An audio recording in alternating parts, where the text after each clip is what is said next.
Alors on va commencer tout de suite par faire une analyse du e-commerce. Avant toute chose, c'est quoi le e-commerce? C'est quoi une boutique de vente en ligne? Eh bien en fait c'est quand vous avez un site internet et que vous proposez la vente de produits ou de services. Si vous proposez ce genre d'activité, vous faites partie du e-commerce. Donc le e-commerce c'est un terme qui est assez large. On va voir ensemble les différents types de e-commerce. C'est un peu comme sur les boutiques physiques. Vous allez très vite vous en rendre compte. Et on terminera aussi par une analyse du m-commerce. C'est parti.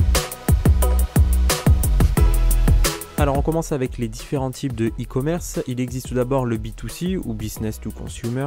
Il est destiné aux particuliers. Les sites de cette catégorie peuvent vendre tout bien et ou service. Il existe ensuite le C2C ou Consumer to Consumer.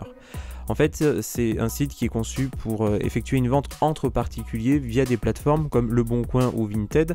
On est bien d'accord que ce sont des particuliers qui se vendent entre eux des produits ou des services.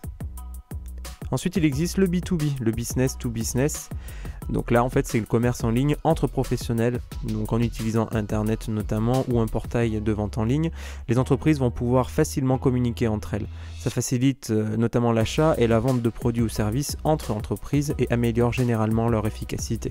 Vous connaissez tous Metro Cash & Carry qui propose effectivement en B2B un site de vente en ligne pour les professionnels. Et enfin, il y a le B2G, le Business to Government. Donc là, c'est du commerce en ligne entre les entreprises et les administrations. On continue tout de suite avec l'affiliation. Alors l'affiliation, c'est quoi? C'est quand vous allez placer sur un site partenaire des liens pour promouvoir vos produits ou vos services. Donc ces sites partenaires ou affiliés peuvent être un site marchand, un blog, un site de contenu thématique, un site de jeux concours, un comparateur de prix, etc. On l'avait vu sur la partie concernant WordPress, on utilise les backlinks pour effectivement optimiser son référencement. On peut très bien imaginer un blogueur ou un influenceur qui va faire un article sur des produits, je ne sais pas moi, pour les bébés par exemple, les poussettes, faire des tests de poussettes et qui va du coup à l'intérieur de son article positionner des liens permettant d'acheter le produit. Eh bien le site de vente en ligne, le e-vendeur, pourrait très bien utiliser la méthode de l'affiliation avec du coup un partenaire pour placer un lien vers un produit de son site. Et on termine avec le m-commerce pour mobile commerce. En fait, ça regroupe l'ensemble des transactions commerciales réalisées sur des terminaux mobiles, des smartphones ou des tablettes.